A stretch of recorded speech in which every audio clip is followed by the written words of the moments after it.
You're watching Story Scroll. Real stories, raw emotions, and endings you'll never forget. Let's scroll into today's tale. My wife cheated on me with my best friend, and my own family sided with them. I never thought I'd be writing here, but my life imploded in a single week, and I don't know where else to put this. I feel numb, disoriented, and angry in a way that's so quiet it scares me. Like something inside me just shut off. My wife cheated on me with my best friend. And when I found out, my own family didn't just fail to support me, they defended them. I feel like I lost everyone at once. My wife and I have been married for 5 years, together for almost 9. I thought we had a solid marriage.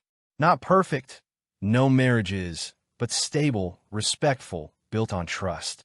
We had routines, inside jokes, future plans. I was proud of the life we built. My best friend, I don't even know how to describe that betrayal properly. We grew up together. He was at every major event in my life, graduations, birthdays, my wedding. My parents treated him like a second son. He was always around, always welcome. I used to joke that he was basically my brother. And my family? Very close-knit, very involved, opinionated to the point of suffocating sometimes. They cared deeply about appearances, how things look from the outside. We were always the good family. No scandals, no drama. Problems were handled quietly behind closed doors. I was the peacekeeper, the reliable one, the guy who smoothed things over, paid the bills, showed up, kept his head down. I trusted people easily because I thought I was safe. Looking back now, I hate how blind I was. It started with small things I ignored because I didn't want to be that guy. My wife started staying up late on her phone, screen tilted away from me. She'd smile at messages and then quickly lock the phone when I entered the room. When I asked who she was talking to, she'd say, just friends, like I was ridiculous for even asking. My best friend started acting strange too. He'd get defensive over nothing. Short with me. Less eye contact. Sometimes he'd cancel plans last minute. Then later I'd find out he'd been around my wife and my family anyway. When I brought it up, gently, my family shut me down immediately. You're paranoid. You're being insecure. She would never do that to you. So I did what I always do. I swallowed it. I told myself I was imagining things. I trusted them. Then everything broke. I found out by accident. I wasn't snooping. I wasn't suspicious that day. I was just using her shared laptop when a message notification popped up. Her name wasn't even hidden. It was my best friend's. I shouldn't have clicked it, but my hands were shaking before my brain caught up. I wish I could unsee what I saw. Messages going back months.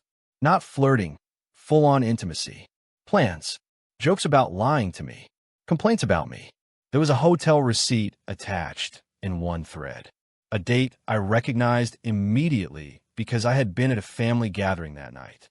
With him, they had been sleeping together for almost a year. I don't remember standing up, but suddenly I was in the bathroom, gripping the sink so hard my knuckles were white. I felt like I was going to throw up. My chest felt tight, like I couldn't get enough air. That night, I didn't sleep. I didn't eat for 2 days after.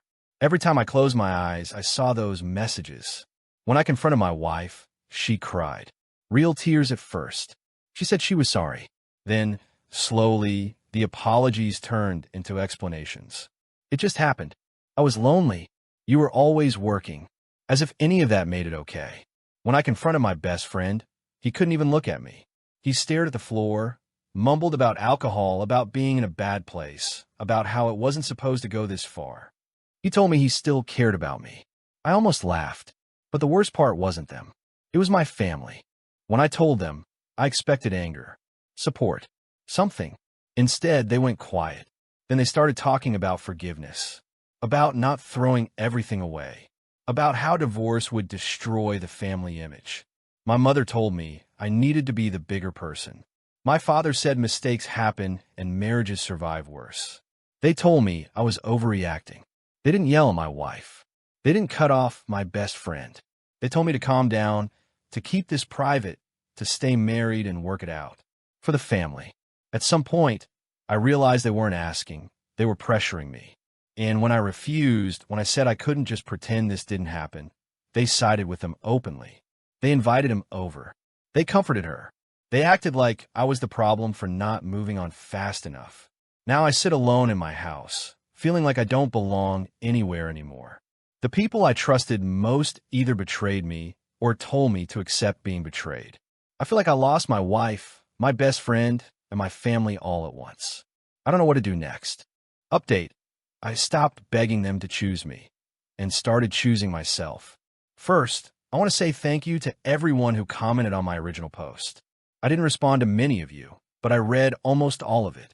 Some of the comments were hard to swallow. Some made me angry. A few made me cry. But all of them helped clear the fog I was stuck in. I'm still hurt. That hasn't magically disappeared. I still wake up some mornings with that heavy feeling in my chest. But something has changed. The shock has faded, and in its place is clarity. What finally clicked for me is this. They didn't just betray me. They betrayed me and then blamed me for reacting to it. Once I saw that clearly, I stopped begging them to choose me and started choosing myself. After my original post, I took a few days away from everyone. I muted family group chats. I stopped answering calls. At first, I felt guilty, like I was being dramatic or childish. But then I realized how peaceful it felt not having my pain constantly dismissed. During that time, I quietly spoke to a lawyer. I didn't tell my wife. I didn't tell my family. I just booked a consultation and went alone. That meeting changed everything.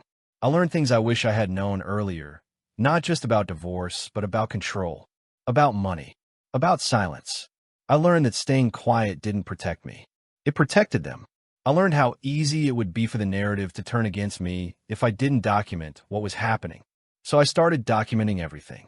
I saved screenshots of messages. I wrote down dates, times, locations.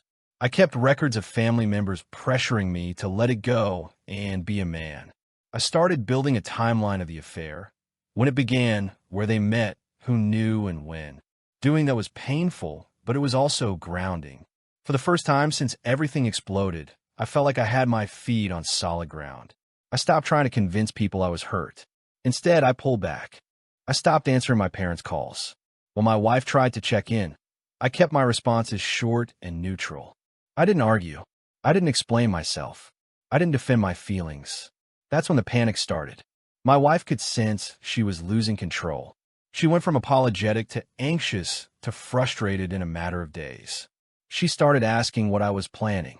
She accused me of shutting her out. She said I was being cold on purpose. My best friend reached out too. He said he wanted to explain everything properly, that he missed our friendship, that he hated how things ended. I didn't respond. Not answering them seemed to upset them more than any confrontation ever could. And then the mask started slipping. My wife stopped crying. The apologies dried up. In their place came anger. She accused me of dragging things out, of punishing her, of enjoying the situation. My family turned on me more openly. They said I was breaking the family apart. They said I was being cruel. They said my silence was emotionally abusive. That was the moment it finally sank in. They were never concerned about my pain. They were concerned about inconvenience, about discomfort, about how this situation made them feel. I was expected to suffer quietly so they could stay comfortable. Once I accepted that, something inside me hardened, not in a hateful way, but in a resolved way. I made quiet moves. I separated my finances. I changed passwords to everything: email, banking, social media. I gathered my important documents and put them somewhere safe. I started sleeping in a separate room and emotionally detached from daily routines we used to share. I started therapy, not because I was broken, but because I didn't want this experience to turn me bitter. I went back to the gym consistently, not out of revenge, but because it helped burn off the constant tension sitting in my body.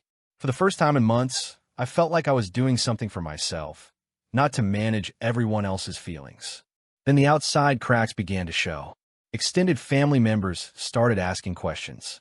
Not accusatory, confused. Stories didn't line up. Dates didn't match. My wife and my former best friend couldn't keep their version straight. People noticed the distance, the tension, the silence. That's when my parents started to panic. Suddenly, they were worried about what people might think. Suddenly, they wanted to talk, to clear misunderstandings, to keep things from getting out of hand. I didn't correct anyone. I didn't defend myself. I didn't expose anything. I just stopped covering for them. And that, it turns out, was enough. Right now, I'm in a strange place emotionally. I'm not happy, but I'm no longer desperate. I'm no longer begging to be chosen by people who already showed me exactly where I stand. I have divorce papers prepared. I haven't filed them yet, but I'm ready. The truth is going to come out, not through revenge, not through yelling, but through reality catching up. For the first time since this started, I don't feel like the villain anymore. I'm done being the villain in a story where I was the victim. Final update. I walked away, and everything they tried to protect burned down. This will be my last update. I'm not writing this from a place of anger anymore. There's no adrenaline, no shaking hands, no urge to prove anything. What I feel now is something I didn't think I'd reach when this all started. Calm. Somewhere along the way, I already won emotionally. I just didn't realize it at the time. A few weeks after my last update, I filed for divorce. I didn't announce it. I didn't warn anyone. I simply followed through on what I had quietly prepared for. Once the legal process began, things started happening on their own. Not dramatically, not explosively, but inevitably. The truth didn't come out because I exposed it. It came out because it couldn't stay hidden anymore. Legal paperwork has a way of forcing honesty. Timelines had to be confirmed. Dates had to line up. Statements had to make sense. What my wife and my former best friend have been able to gloss over privately suddenly became impossible to explain publicly. Family gatherings became uncomfortable. Questions started surfacing from relatives who had only heard fragments before. Stories conflicted. Details changed. People noticed. I didn't correct anyone. I didn't add commentary. When asked directly, I answered factually and briefly. No insults. No emotional language. Just the truth, exactly as it happened. That alone did more damage than any rant ever could. The reputation my family had been so desperate to protect.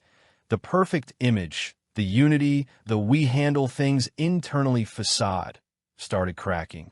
Not because I attacked it, but because it was built on denial. And once denial stops working, there's nothing left to hold things together. My wife's situation unraveled faster than I expected. The man she blew up our marriage for, my former best friend, never planned to be her safety net. When things got serious, when the fantasy turned into responsibility, he backed away. Suddenly, she was alone. No husband, no stable future, no certainty.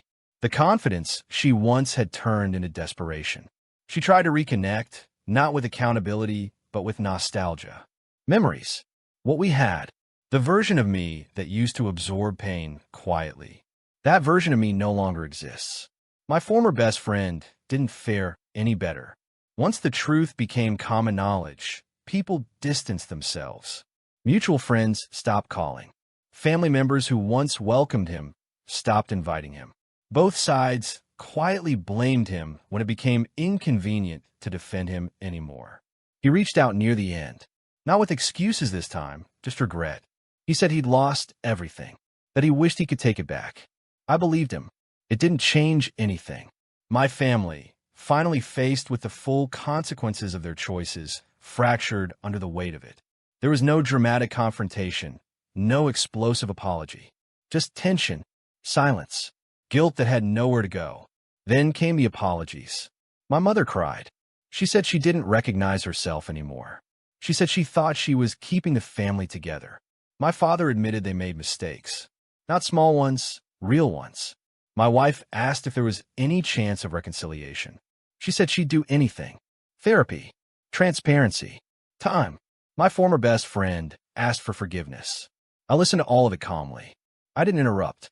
I didn't argue. I didn't raise my voice. And when it was my turn to speak, I said the same thing to all of them in different ways. I don't hate you, but I don't trust you. And trust is not negotiable. I told them I wasn't angry anymore, and that seemed to hurt more than if I had been. I explained that forgiveness doesn't require reconnection and closure doesn't require access. I refused reconciliation. I refused to re-enter dynamics that require me to be smaller so others could feel comfortable. There was no yelling, no insults, no revenge, just boundaries. The divorce was finalized shortly after. The process was clean, controlled, and unemotional. I moved into a new place. I rebuilt my routine from the ground up, not to escape my old life, but to replace it with one that didn't require constant self-betrayal. I go to work. I work out. I see a therapist. I sleep better than I have in years. I laugh again, not nervously, not to smooth things over, but genuinely. The strangest part is this: I didn't destroy anyone's life. I simply stopped sacrificing my own to protect theirs. When I think back to the man who wrote the original post, confused, numb, desperate to be understood, I feel compassion for him. He didn't know yet that peace doesn't come from being chosen by people who already showed you who they are. It comes from choosing yourself and letting consequences do what they were always meant to do. I didn't ruin their lives. I just stopped protecting them from the consequences of their choices. And that was enough. Thanks for watching Story Scroll. Hit that bell and stay tuned for the next story that will move your heart.